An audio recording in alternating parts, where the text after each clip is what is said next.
Hello everyone, welcome back to my channel Asset Junction. Today's video is about some other topics of chapter number 1 Introduction to Accounting. So let's proceed. The first topic we'll discuss is the functions of accounting. So the first function of accounting is maintaining systematic accounting records. जो main function है accounting का वो है accounting records को systematically maintain करना. In an accounting जो भी financial transactions को रिकॉर्ड करते हैं उन्हें रिकॉर्ड करते टाइम हम प्रॉपर फॉर्मेट का ध्यान रखते हैं. एंड ऑल्सो जो भी अकाउंटिंग रिकॉर्ड्स को मेंटेन करें उस टाइम पे हमें कुछ अकाउंटिंग रूल्स और प्रिंसिपल्स को फॉलो करना चाहिए. रूल्स और प्रिंसिपल्स जो होते हैं वो हम आगे के चैप्टर्स में पढ़ेंगे, बट अकाउंटिंग के टाइम पे हमें इन रूल्स और इन प्रिंसिपल्स का ध्यान रखना होता है, इन्हें फॉलो करना होता है, तभी जो हमारी अकाउंटिंग है वो वेरीफाइएबल होगी. Second is preparation of financial statements. After recording, it's mandatory to prepare financial statement because financial statements के through हमें कंपनी की फाइनेंशियल परफॉर्मेंस का पता चलेगा. We get to know कि इन एन अकाउंटिंग पीरियड हमारे कंपनी की क्या परफॉर्मेंस रही है. दैट इज़ हमने प्रॉफिट अर्न किया है या हमें लॉस हुआ है, जो हम काम कर रहे हैं उससे हमें कोई फ़ायदा हो रहा है या नहीं हो रहा है. फाइनेंशियल परफॉर्मेंस एंड पोजीशन जानने के लिए हम P&L और बैलेंस शीट प्रिपेयर करते हैं, जिसके बारे में हम आगे के चैप्टर्स में अच्छे से पढ़ेंगे. Then next function is meeting legal requirements. Meeting legal requirements मतलब इन एन अकाउंटिंग अगर हम रिकॉर्ड्स सिस्टमैटिकली मेंटेन करते हैं, मतलब अकाउंटिंग प्रॉपर प्रिंसिपल और कॉन्सेप्ट्स के अकॉर्डिंग मेंटेन्ड है, तो वो एक एविडेंस की तरह वर्क करता है. फॉर एग्ज़ाम्पल, अगर किसी ने हमारे अगेंस्ट कोई केस किया है तो हम अपने अकाउंटिंग रिकॉर्ड्स को एज एन एविडेंस प्रोवाइड करते हैं in the court of law. ये बहुत इंपॉर्टेंट है कि हम अकाउंटिंग करते time proper rules and concepts को फॉलो करें. Next point is communicating the financial information. Communicating मतलब कि जो भी अब हमने फाइनेंशियल इन्फॉर्मेशन तैयार करी है, जो भी हमारी फाइनेंशियल इन्फॉर्मेशन निकल कर आई है, वो अब हम किसे प्रोवाइड करवाते हैं अपने सारे यूज़र्स को. तो ये भी एक अकाउंटिंग का मेन फंक्शन है कि जो भी हमारी फाइनेंशियल इन्फॉर्मेशन है उन्हें अपने यूज़र्स तक पहुंचाया जाए. Last function is assistance to management. Accounting records helps in assisting the management. जो भी हमने फाइनेंशियल इन्फॉर्मेशन रेडी की है वो मैनेजमेंट को हेल्प करती है in the process of decision making. मतलब कि हम इस तरीके से अपनी फाइनेंशियल इन्फॉर्मेशन रेडी करेंगे कि जो हमारी मैनेजमेंट को अच्छे से हेल्प करेगा in several processes in taking several decisions which will help in the growth of the business. Then we'll discuss the advantages of accounting. The first advantage is replaces memory. As we know कि हम सारी accounting transactions को एक systematic way में record करते हैं, जो हमें फ्यूचर में होने वाली एक्टिविटीज़ को करने में हेल्प करती है. और जब हम सारी ट्रांजेक्शन्स ऑलरेडी रिकॉर्ड कर रहे हैं तो हमें उन ट्रांजेक्शन्स को याद रखने की ज़रूरत नहीं है. वैसे भी हम इतनी सारी ट्रांजेक्शन्स जो होती है उसे अपने माइंड में स्टोर नहीं कर सकते, इसीलिए हम उनका एक सिस्टमैटिक रिकॉर्ड मेंटेन करते हैं. So accounting replaces the memory. Next is assistance to management. On the basis of accounting information, management can easily make business plans or take decisions. अगर हमारी अकाउंटिंग इन्फॉर्मेशन करेक्ट है तो वो हमारे business में हमारी मैनेजमेंट को हेल्प करता है डिसीजंस लेने में, जिसकी वजह से इस अकाउंटिंग इन्फॉर्मेशन के थ्रू जो हमारी मैनेजमेंट है उसको असिस्टेंस मिल जाती है to perform the task effectively and efficiently. Next topic is helpful in decision making. Accounting helps in taking large number of decisions. जैसे कि किसी प्राइस पे हमें कोई भी सेल या परचेज़ करना चाहिए या फिर हमें कहाँ पर इन्वेस्टमेंट करनी चाहिए, etcetera etcetera. So all these kind of decisions are taken with the help of accounting. Next point is financial information about business. Accounting के थ्रू हमें बिज़नेस की अकाउंटिंग इन्फॉर्मेशन मिलती है. इसके थ्रू हमें बिज़नेस की फ़ाइनेंशियल परफॉर्मेंस के बारे में पता चलता है कि थ्रू एन अकाउंटिंग ईयर हमने कैसे परफॉर्म किया है और जो भी हम काम कर रहे हैं उससे हमें प्रॉफिट हो रहा है या फिर लॉस हो रहा है, ये काम करना हमें बेनिफिशियल है या नहीं है।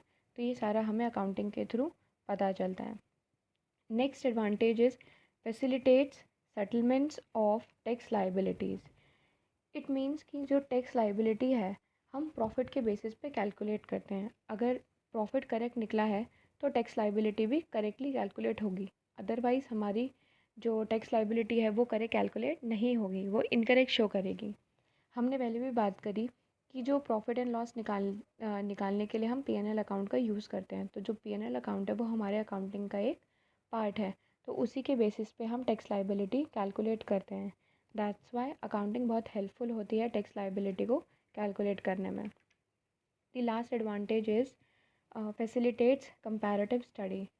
हम हर साल सिस्टमैटिक अकाउंटिंग रिकॉर्ड मेंटेन करते हैं, जो बिजनेसमैन की हेल्प करता है प्रीवियस ईयर के परफॉर्मेंस को प्रेजेंट ईयर के परफॉर्मेंस के साथ कंपेयर करने में, जिससे उसे पता चलता है कि उसे अपने बिज़नेस में कोई चेंजेस करने की ज़रूरत है या नहीं, जो उसके बिज़नेस को हेल्प करेगा टू ग्रो बेनिफिशियली। उसको वो हेल्प करता है, मैनेजमेंट को हेल्प करता है, बिजनेसमैन को हेल्प करता है कि वो क्या क्या चेंजेस ला सकता है या क्या क्या एडवांसमेंट कर सकता है अपने बिजनेस को अच्छे से ग्रो करने के लिए।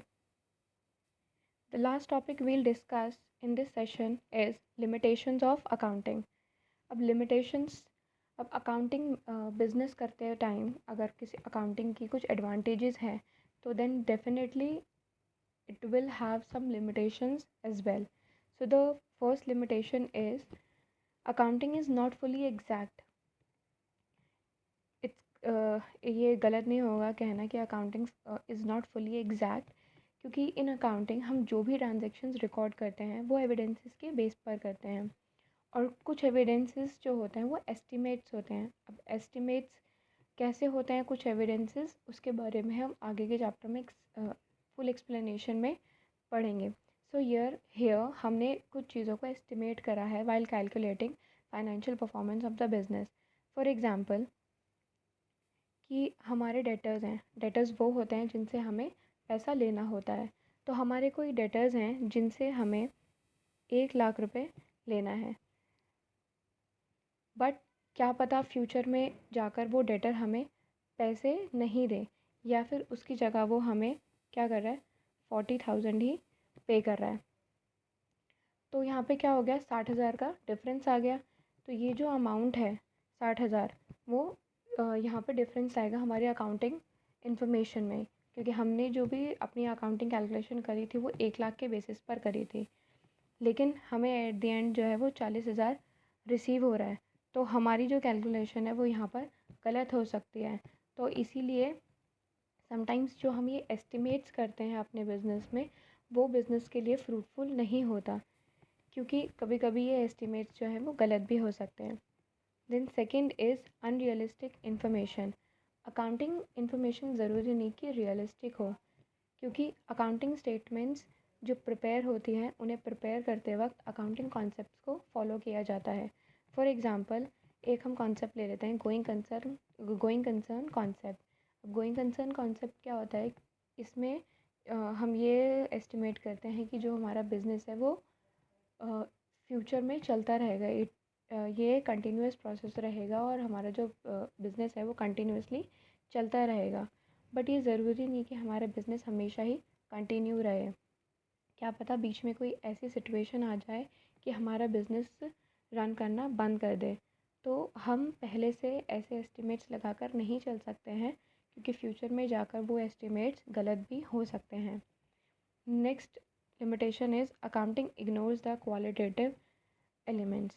येस वी नो दैट कि अकाउंटिंग में हम सिर्फ क्वांटिटेटिव एलिमेंट्स को ही रिकॉर्ड करते हैं, मतलब कि वो उन्हीं ट्रांजेक्शन्स को हम इसमें कंसिडर करते हैं जिनकी कोई ना कोई मॉनेटरी वैल्यू होती है, जिन्हें हम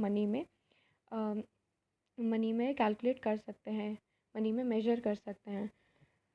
बट जो ये क्वालिटेटिव एलिमेंट्स होते हैं ये भी हमारी कंपनी के लिए बेनिफिशियल हो सकते हैं। फॉर एग्ज़ाम्पल कोई हमारा मैनेजर है वो बहुत हार्ड वर्किंग है और जो उसकी स्किल्स हैं वो भी काफ़ी अच्छी हैं, तो आगे चल के ये जो स्किल्स हैं, ये जो उसका ये हार्ड वर्किंग नेचर है, वो हमारे बिज़नेस के लिए काफ़ी अच्छा साबित हो सकता है। बट क्योंकि हमने यहाँ पे ये क्वालिटेटिव एलिमेंट को इग्नोर करके सिर्फ क्वांटिटेटिव एलिमेंट्स को ही इसमें कंसिडर किया है, तो ये एक अकाउंटिंग की बहुत बड़ी लिमिटेशन है। Next limitation is it ignores the effect of price level changes. मतलब कि इन अकाउंटिंग स्टेटमेंट जो भी हम प्रिपेयर करते हैं, तो उसमें हम हिस्टोरिकल कॉस्ट के बेसिस पे अपने ट्रांजैक्शंस को रिकॉर्ड करते हैं। इट मीन्स कि जिस प्राइस पे हमने कोई चीज़ खरीदी थी, उसे हम उसी प्राइस पे रिकॉर्ड करते हैं। बट जो प्राइस होता है वो स्टेबल नहीं होता, इट कीप्स ऑन चेंजिंग।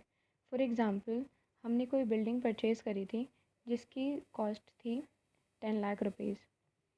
ठीक है, तो हमने अपनी बुक्स ऑफ अकाउंट में 10 लाख के अकॉर्डिंगली उसको रिकॉर्ड किया। बट आफ्टर 10 ईयर्स उस बिल्डिंग की जो कॉस्ट है वो 1 करोड़ रुपीज़ हो गई है। लेकिन हमने जो सारी ट्रांजैक्शन करी, जो सारी कैलकुलेशन करी अकाउंटिंग की, वो 10 लाख के बेसिस पे करी है।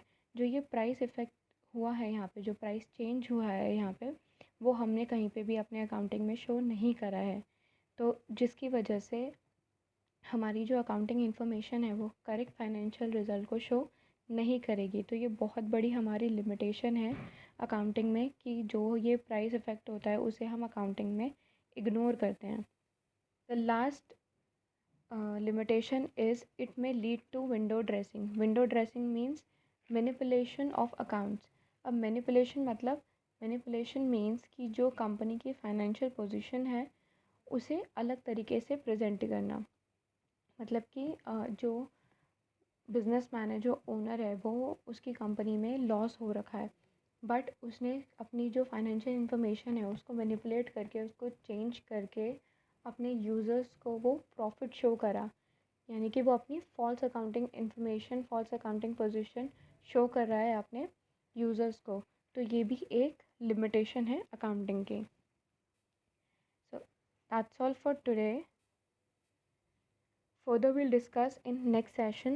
Thanks for watching and don't forget to like and subscribe to my channel.